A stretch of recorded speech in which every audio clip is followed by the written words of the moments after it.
Yeah, New Beginning to Hoof. Ain't That a Kick is the title of the chapter. Holland Dapramont awoke to find his little home drifting.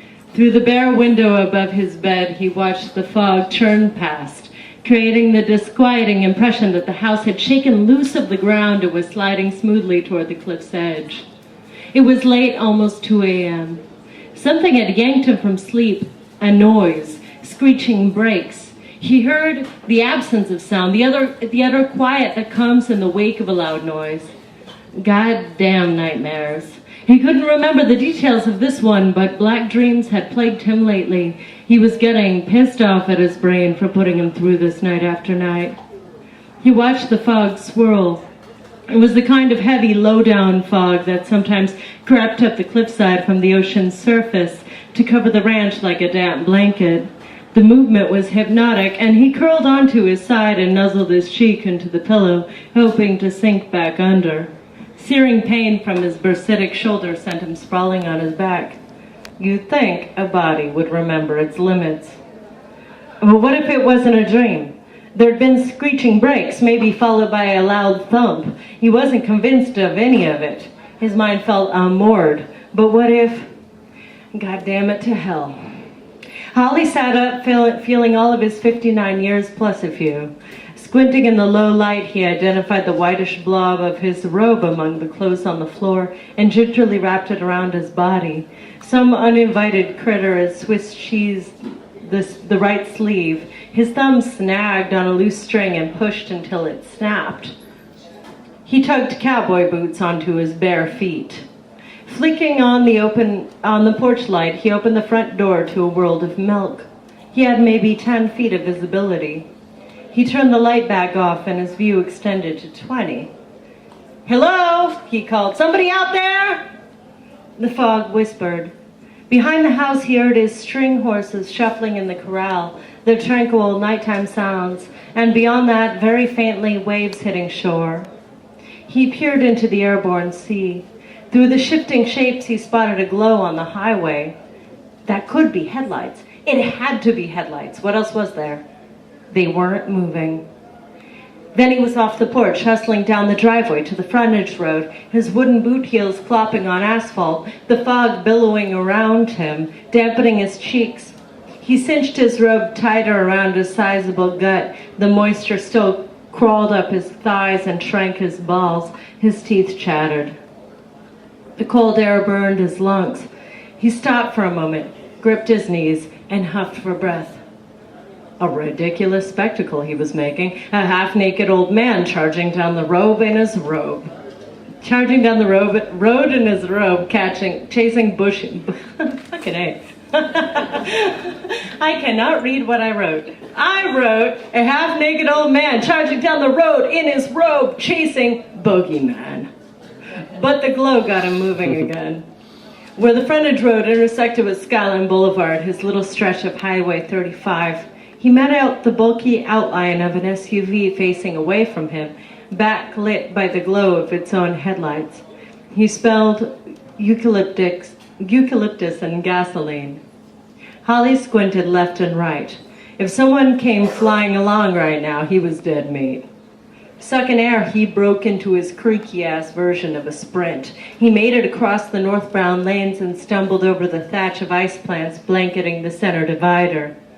When he got within a few years of the vehicle, he slowed to the shuffling pace of a much older man. He pinched his forearm. Not like that trick had ever worked in the history of nightmares. That was not an SUV. Goose was easy to recognize.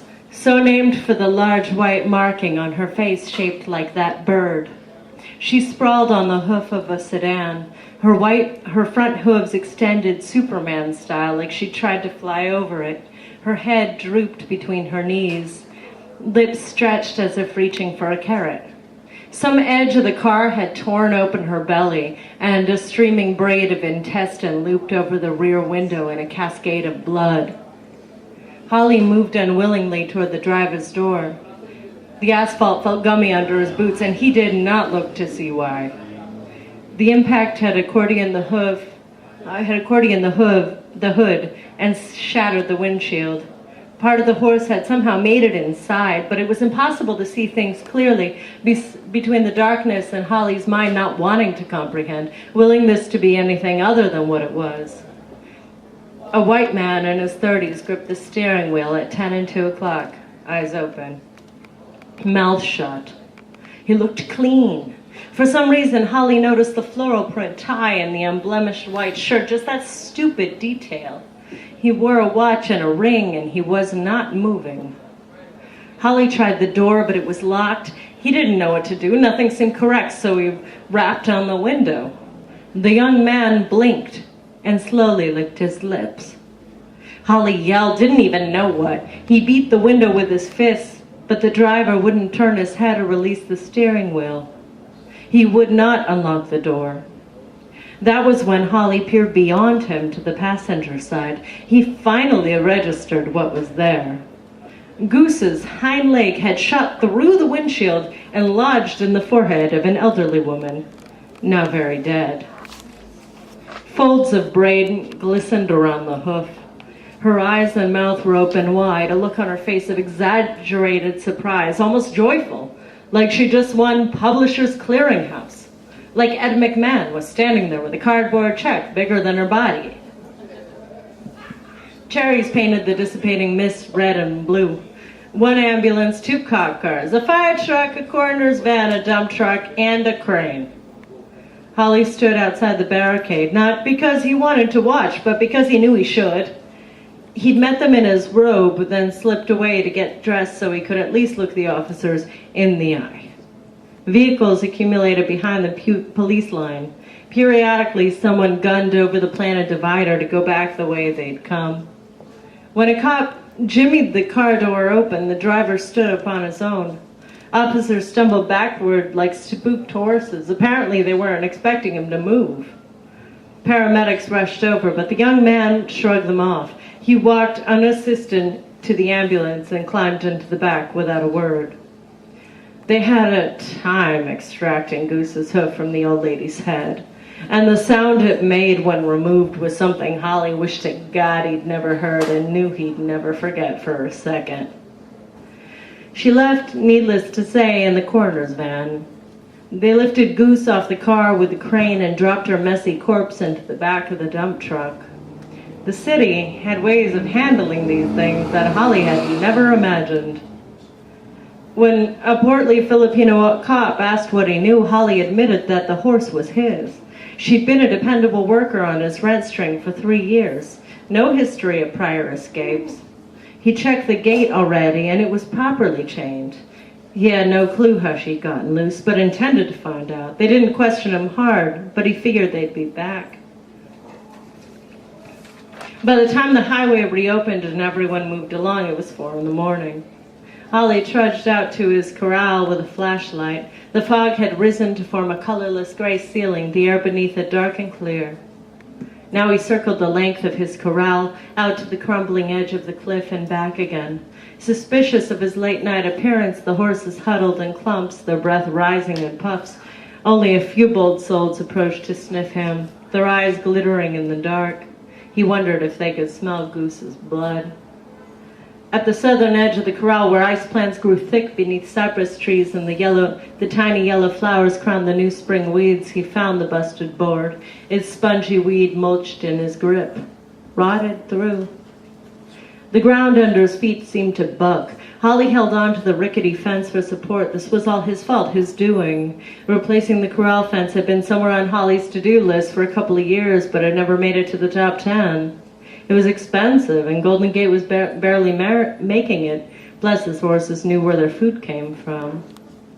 He'd let things slide, and now a person was dead.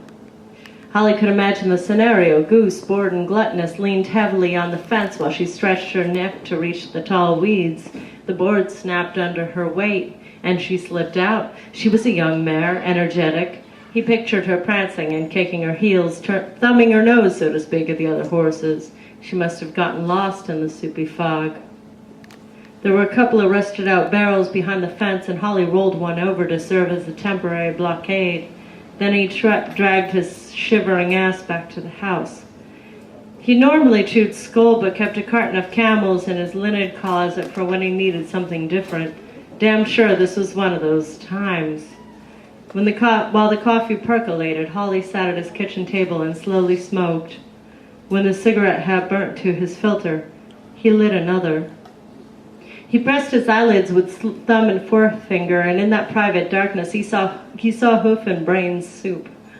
He opened his eyes to the faux wood grain of the card table where he conducted business. There was his patched linoleum floor, the Budweiser sign he'd bought for $10 at a garage sale, his banana yellow fridge, and the wall clock tick-ticking. All of it seemed both familiar and unreal, like a dramatic reenactment. His chest ached. The sound of his own breath was making it hard to breathe, and the thought that curled and uncurled in Holly's brain was that he was next. He was gonna die. He glanced up at his wall calendar and realized it was time to change the month. April Fool's Day, 1993. He chuffed. If this was somebody's idea of a goddamn joke, it was the worst he'd ever seen. Thank you.